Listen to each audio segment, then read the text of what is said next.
So when you hear the term eating disorder, what's the first thing that comes into your mind? Anorexia nervosa and bulimia nervosa. Those two. Okay. How prevalent do you think they are in our society? Like eating disorders in general?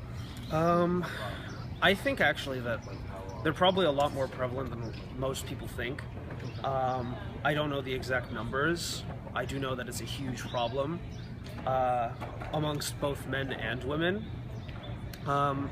Bulimia nervosa is overlooked a lot of the time because anorexia nervosa is a lot more visually, I don't know what's the word for it. You can see it, right? Yeah. Whereas bulimia is more like, oh, it's happening and it's still a huge problem, but it's easier to hide and it's harder to tell. Okay. I don't know if that was, is that a factor? That's great. It's beautiful. Not beautiful, but what factors do you feel play a role in eating disorders? I think a lot of it would be the societal factors that, you pressure people into looking quote unquote beautiful, right? Okay. So that you have I don't know, it's a stereotypical example, but a young lady who thinks that she's too fat because a lot of the models that you see are they're photoshopped literally to look unrealistically skinny or something like that, and so she's like, oh well, I need to be that way, and even though she has a perfectly healthy body, she thinks that she has a serious problem, and so she stops eating. She probably there's forums for this kind of stuff where you can register and talk about it with other people who have anorexia, but not in the right way, not in the sense that oh, we're gonna help each other get over it, but hey, I ate this little today, right? Look at how great I am and stuff like that. With bulimia, it's probably a little bit more it's harder to get to it, but for that it's you don't want to sacrifice, so you want to eat, but at the same time you don't want to become quote unquote fat or displeasing to the eye, so you think, hey, I'll just throw up all this massive quantity of food that I ate, right? A lot of it might have to do with upbringing too. Maybe it's not just society, right? The way that their parents act. Sometimes I've heard kids do it as an act of revenge, although I don't know how common that is. There might be something genetic to it, I don't know. But there's probably a lot of factors. I think the most important one is society. Society? Okay. You did mention this briefly earlier. The next question would be, what do you think gender plays a role? So I guess how do you think gender plays a role? Even though it's important, not important. Even though it's it's prevalent with both genders, it seems that a lot more is expected of females with regards to appearance. And not to downplay the role of appearance in males, but you see very often just completely unrealistic female models, and there's this expectation that all girls should look this way, or this is what is pretty, and just historically girls have had to pay more attention to their own appearance, so that's probably a significant factor. But yeah, but males also have to think about it a lot, because although I would argue that for males it's more about musculature rather than how fat or thin they are. This was a little more personal, but have you or someone you've known had or suffered from an eating disorder, and do you have any thoughts on that? I've never known someone who's had anorexia nervosa. I don't think I've ever known anyone who's had bulimia nervosa, but because of the nature of bulimia, it's almost impossible to tell. So unfortunately, or rather fortunately, I don't know anybody who suffers from these two eating disorders. How do you think you would approach that topic with family or friends, or if you knew someone that had one? How do you think you go about approaching that topic? Is it okay if you is more detail? What do you mean?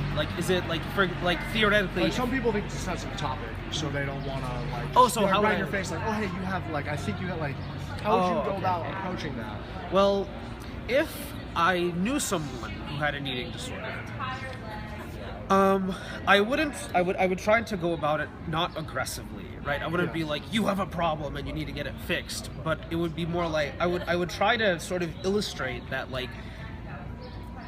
they'd be perfectly fine the way they were, right? That they don't need to They don't need to like conform to these unrealistic expectations, and that, I mean, like I don't know. Like I would try to be comforting, but I wouldn't like try to enable them into anorexia or bulimia. I would just try to make it. I would recommend them to a psychiatrist, right? Because that's always helpful, right? I would try to do it in the least condescending way possible. And I would just generally try to, the best way I can put it, I try to be a good friend, right? Like I wouldn't say, oh, it's okay if you have anorexia, but I wouldn't be like, no, like we must like eradicate this from you immediately, or like I'm no longer gonna hang out. No, I would try to push them in the right direction, but there's only so far you can go without being too aggressive, right?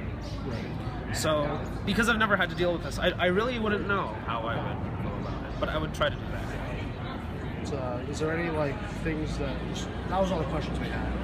Since we're on the topic, is there anything that just comes to your mind that you feel you were sharing, like thoughts, opinions, like everything like that? I think it's really important to know like exactly what kind of pressures are put on people. And although it might not seem like it all the time, like media depictions of like just completely unrealistic looking models, and not unrealistic, by the way, because of like the way they look, but because they're literally photoshopped. But like this kind of stuff, like it can be damaging, and it's damaging to both men and women.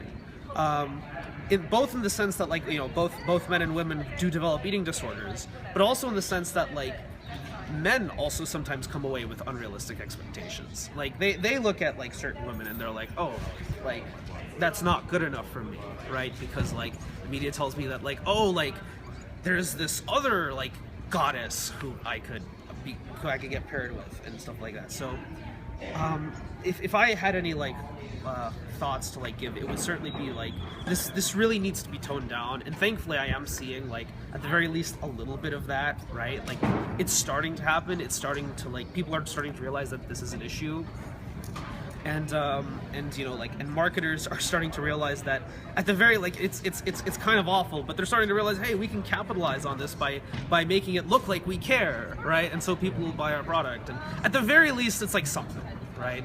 But it's still a really big, it's a really big issue, and it's probably never going to go away, because once again, these are eating disorders. But at the very least, we can minimize their prevalence in our society today by just being more proactive in the way that we portray people in the media, and that we treat people around us, period, you know? Cool. Thank you.